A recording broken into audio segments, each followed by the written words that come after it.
Assalamualaikum warahmatullahi wabarakatuh. Teman-teman sekalian, sahabat-sahabat sekalian yang saya banggakan dimanapun Anda berada. Bang Haji Rhoma Irama ramai diperbincangkan, dibicarakan karena membahas atau mengangkat soal polemik yang pada saat ini ramai. Tapi beliau cenderung membahas soal doktrin. Ya. Artinya nasab pun diangkat dengan mengundang ya seperti Guru Gembul dan juga Gus Rumel. Dan tentu yang kita nanti podcast Bang Haji Rhoma Irama dengan Kiai Imaduddin Utsman Al-Bantani. Oke, saya akan memutarkan sebuah video yang cukup menarik ya, yang sudah diposting oleh beliau Ustadz Suparman Abdul Karim dengan judul Pernyataan Haji Rhoma Irama itu fakta, Habib ahli maksiat tetap masuk surga. Ini pengakuan mereka. Itu ya, judul yang tertulis ya, di dalam video yang sudah diupload oleh beliau Ustadz Suparman Abdul Karim ya. Itu channelnya Ustadz Suparman Abdul Karim. Oke, biar tidak panjang lebar, biar kita langsung ke videonya. Seperti biasa sebelum kita putarkan videonya, kita intro terlebih dahulu ya.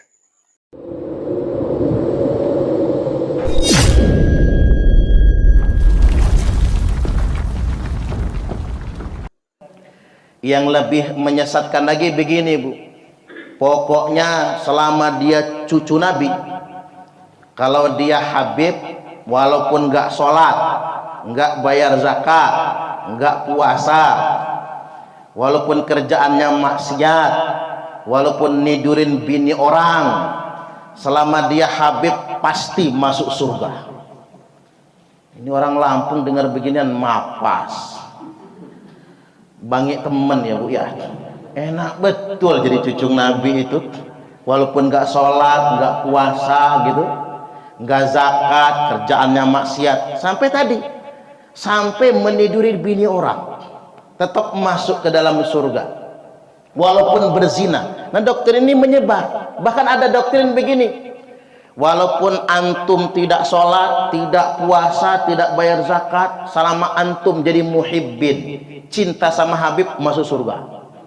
Jadi orang yang nggak pernah sholat, nggak pernah puasa, kerjaannya maksiat, berzina, narkoba, yang penting dia cinta dengan Habib, jadi muhibbin, maka masuk surga. Ini lebih sesat lagi kan?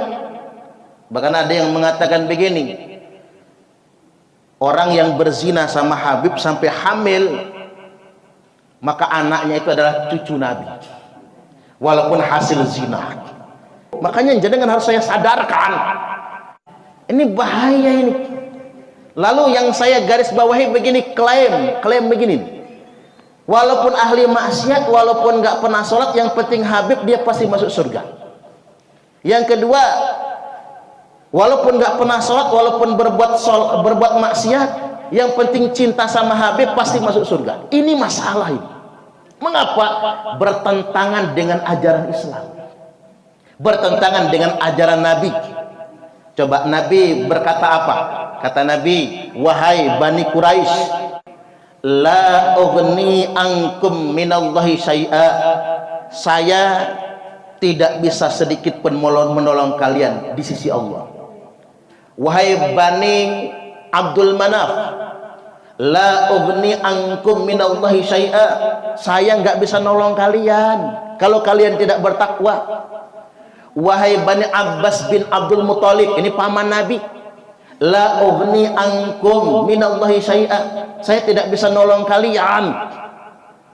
Kemudian ya Fatimah, nah ini lebih masuk lagi, ya Fatimah, wahai Fatimah, kata Nabi, la ughni anki minallahi syai'a, bapakmu ini Fatimah nggak bisa nolong kamu kalau kamu nggak bertakwa.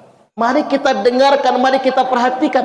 Ini hadis sahih, wahai Fatimah, la ughni anki minallahi syai'a, bapakmu ini aja nggak bisa nolong kamu Fatimah kalau kamu nggak bertakwa kepada Allah. Ini Fatimah, putri Kanjeng Nabi. Kalau Fatimah nggak bertakwa, Nabi nggak bisa nolong di hadapan Allah. Bahkan kata Nabi, kalau Fatimah mencuri, aku yang potong tangannya.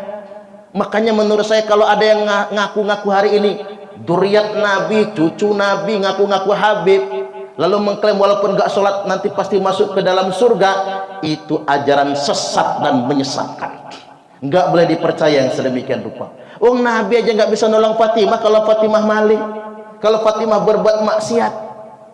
Tapi kalau kita bertakwa kepada Allah, siapapun akan dapat syafaat dari Nabi, termasuk kita ini. Mudah-mudahan dapat syafaat semua. Allahumma amin.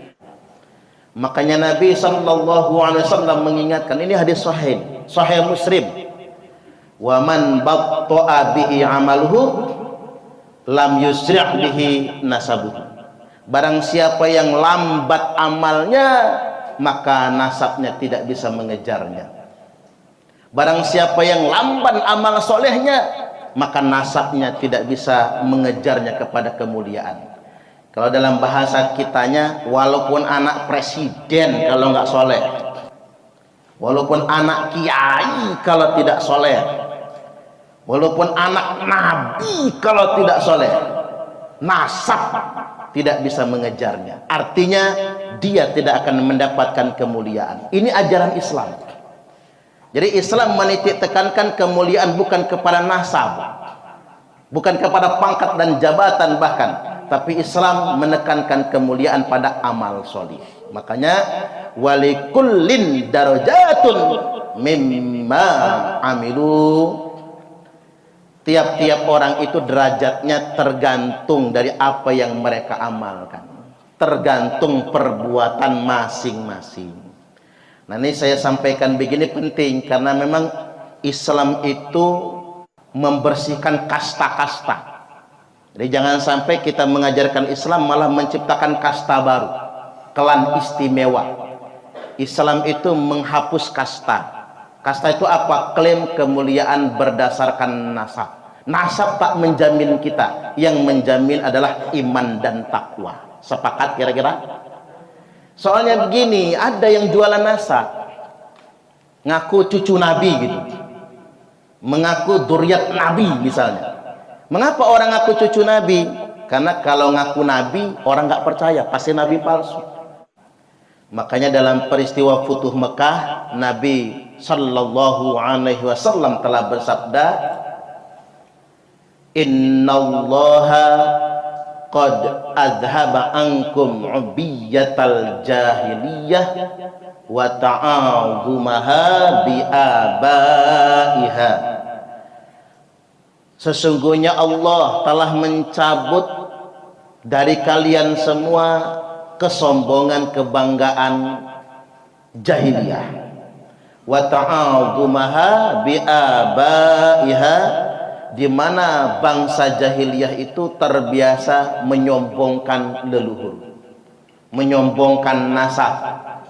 Jadi kalau di zaman modern ini ada orang yang masih bawa-bawa nasab, ada orang yang masih menyombongkan keluarga atau leluhur, maka dia kembali ke masa jahiliyah, kembali mundur ke 14 abad yang lalu.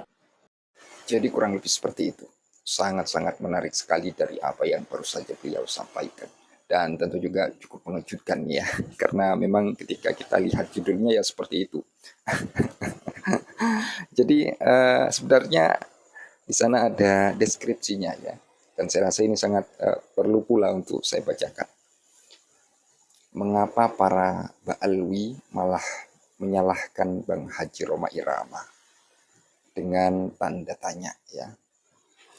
Mestinya mereka marah dengan kelakuan orang-orang klan mereka yang selama ini telah mencoreng Islam.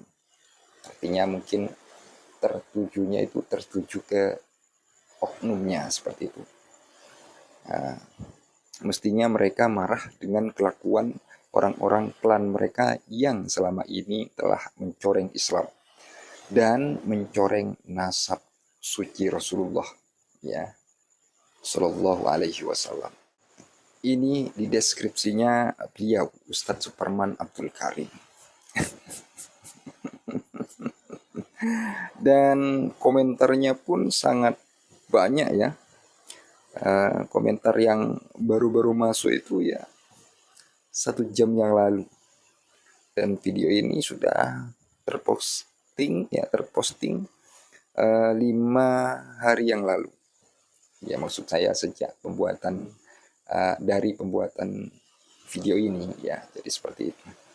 Dan mungkin itu saja yang dapat saya sampaikan pada kesempatan kali ini. Kurang lebihnya Al-Fakir atau Official mohon maaf sebesar-besarnya. Jadi ini ya, biar teman-teman langsung lihat judul dan deskripsinya.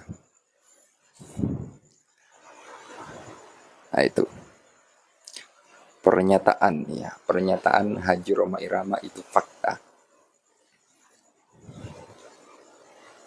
Ini di deskripsinya di bawah. Buram. Itu saja mungkin yang dapat saya putarkan pada kesempatan kali ini. Kurang lebihnya apabila ada kekeliruan, kesalahpahaman dari ungkapan narasi ini, ya pemahaman atau langkah tingkah mungkin ya, saya Al-Fakir atau Official mohon maaf sebesar-besarnya. Akhirul qauli ihdinas siratal mustaqim. Wassalamualaikum warahmatullahi wabarakatuh. Terima kasih.